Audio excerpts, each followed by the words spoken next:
بسم الله الرحمن الرحيم. دكتور حمزة شريف، أخصائي الأمراض الجلدية والتناسلية والعقم وأمراض الذكورة، مستشفى الصومال السوداني. أعمل بالمستشفى منذ حوالي 6 سنوات وموجود في الصومال. بسم الله الرحمن الرحيم. مقعي waa دكتور حمزة محمد شريف، waxaan ahay dhakhtarka daweeya xanuunada maqaarka, taranka, dhalmo la'aanta iyo cudurrada ragga. Waxaan Soomaaliya ka shaqeynayay muddo 8 sanadood ah. Waxaan si gaar ah uga shaqeeyay isbitaalka takhasusiga ee Soomaali Suudaanees 6 sanadood ee u dambeysay. إن شاء الله هنبدأ سلسلة فيديوهات للتوعية بالأمراض الجلدية والتناسلية وأمراض العقم وأمراض الذكورة. waxaan insha Allah idin soo gudbin doonaa xalqadooyin warbixino caafimaad ah kuwaas oo khuseeya xanuunada maqaarka, taranka, dhalmo la'aanta iyo cudurrada ragga. waxaan xalqadan koobaad rabaa inaan ka bixiyo talooyin caafimaad oo ku saabsan caqabadaha aan arkay muddadii aan waddanka ka shaqeynayay oo ay bukaanadu ku dhacaan.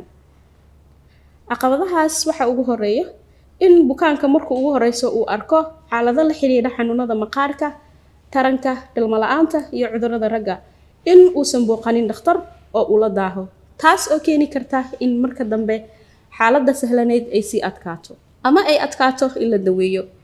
تاني خطأ بيقع فيه بعض المرضى هو إنه ما بيذهبش للطبيب المتخصص، بيذهب لطبيب ممارس عام أو يذهب إلى صيدلية.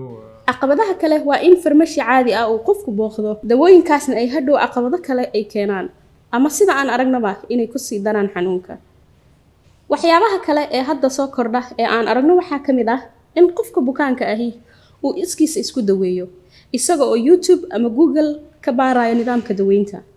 caqabadaha kale ee aan la kulanno waxaa ka mid ah in qofka bukaanka ahi uu qaato dawooyin loo qoray bukaan kale. waxaana mudan in la fahmo in nidaamka daweynta bukaanka u gaarka ahi aysan ku dabaqmayn bukaan kale oo bukaan walba nidaamkiisa uu u gaar yahay iyo qaabka uu ugu falcelinayo dawooyinka. waxaan sidoo kale aragnay caqabadaha la xiriira ku xirnaanta dhakhtarka iyo soo laabashada jawaabta si loo kontrolo in xaaladda caafimaad ay si wanaagsan ugu jawaabayso nidaamka daweynta iyo in bukaanka uu si saxan u raaco talooyinka daweynta ee uu dhakhtarku dejiyay, sida muddada dawada ay soconayso iyo in uu si fiican u qaatay dawooyinka. أنا في الصومال هنا عشان موجود بقالي 8 سنين، فشفت حالات كتيرة جدا بسبب مخالفة النصايح دي، بتحصل مشاكل كتيرة جدا. معظم البنات والسيدات بيروحوا الصيدليات والأماكن اللي هي بتبيع حاجات الكوزموتيك وبيعملوا. maadaama aan Soomaaliya joogo muddo ka badan 6 sanadood, caqabadaha ayaa ugu badan ee aan arkay oo ay la kulmaan bulshada.